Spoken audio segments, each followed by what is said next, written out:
My name's Alex Carr-Saperstein and I am the Durham Heritage Coast Manager. So I manage the partnership, which includes organisations like National Trust, Durham Wildlife Trust, Durham County Council, who host the partnership, and local representatives, all who've got an interest in managing the conservation of our heritage coast. One of the elements of my job is being a National Trail Officer for the Tyne-Wear T stretch of the England Coast Path.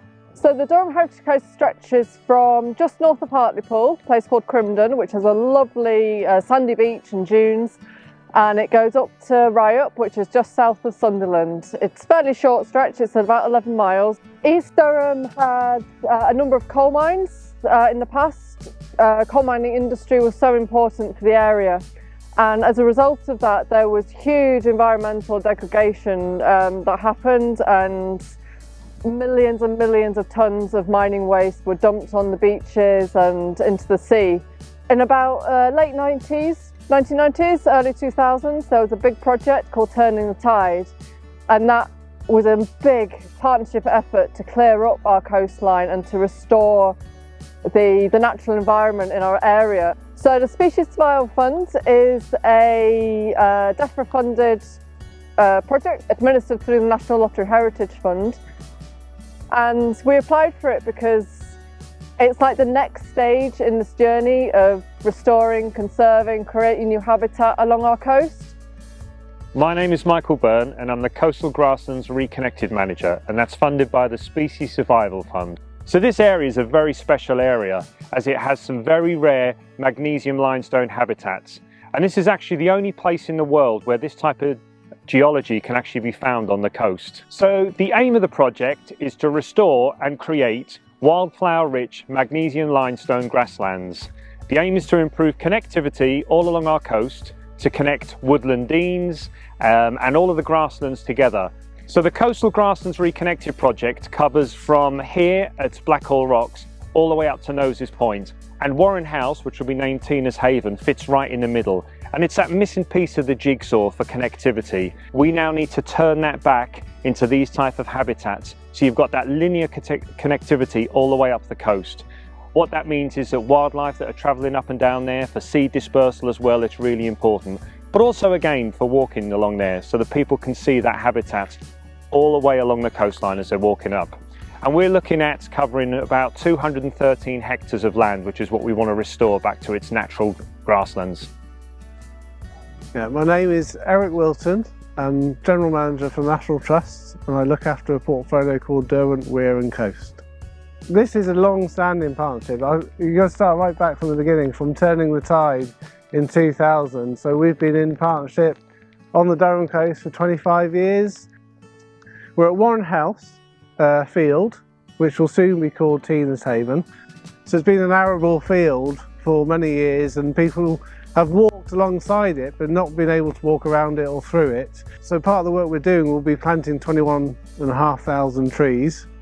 We'll be restoring meadows, restoring ponds, creating wetlands, creating wood pasture. So it's a real mix of habitats which will greatly improve the outcomes for nature as a whole.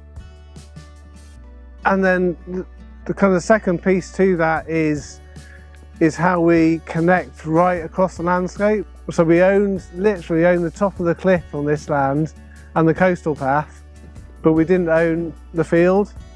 And what this means is that by owning this field, it joins up our land ownership, north and south, but it also enables us to utilise the opportunity of rollback, create more space for nature, but as the cliff erodes, which is inevitable, it's happening as we speak, we're able to move that coast path back and support National Trails UK and National Trails as a whole to make sure that people always have access as close to the cliff as possible in a safe way. And then thirdly, we've connected with a lady called Sue Robson, and she lost her daughter in 2020, and we're working directly with Sue and about 23 partners to include women that suffer from addiction in helping us to create this site and plant this site. This site is all about recovery, recovery for nature, but also recovery for people, which is really, really important. And people and the community having that direct link with this site will help this site to thrive and grow and look after it for the future as well. Hello, I'm Mark Walker. I'm a walk leader for Move County Durham, leading free wellbeing walks on behalf of the community here on the lovely coastline in County Durham. So my history with leading walks in the area, I'm actually ex-military, so getting out into the countryside with a pack on my back, leading people is kind of in my DNA.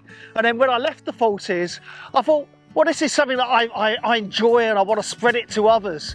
And I lead walks inland, on the coast, in the daytimes and on summer's evenings as well, taking up to 40 people in groups to enjoy this beautiful, wondrous stretch. It's such a positive way of increasing their well-being, of feeling connected with nature and with other people around them. So in 1991, when the pit closed, this place was effectively a wasteland. The way down onto this beautiful beach, Blast Beach behind me, was just made of the slag from the coal waste. The beach behind was completely black. It was an eerie place to be, albeit it was good for our economy. It really marred our coastline. But 30 plus years of sustained investment and hard work by various agencies have seen a complete transformation of this coastline into the tourist haven and nature haven that it is today. I'm Kate Jury, the Coastal Wildbelt Programme Manager at National Trails UK. So Coastal Wildbelt is a new national initiative for people and nature along our dynamic coast. And we exist to unlock the potential of the King Charles III England Coast Path and the newly designated coastal margin that falls from the path down to the sea out at low tide, and seeing what we can do when we think on a grand, big landscape scale to unlock people and nature opportunities for projects just like Coastal Grasslands Reconnected up here today. And we're really excited to be here and see how, from building on an existing partnership, we can have really great impacts on a much bigger scale than has been seen before. And that's why funding is so important for these kind of projects, so that they can unlock what's needed to allow more people to enjoy our dynamic coast all around England. If anyone's thinking about doing something like this in the future, then I think my key bit of advice would be to think multidisciplinary. We're not just about the nature conservation, we're not just about the access, we're thinking about the people and how people use it and looking at legacy in the longer term. I also think though that having different voices is so important. The work that the National Trust is doing at Tina's Haven is a prime example of that. So it's how other people reflect and engage with nature and what it means to them.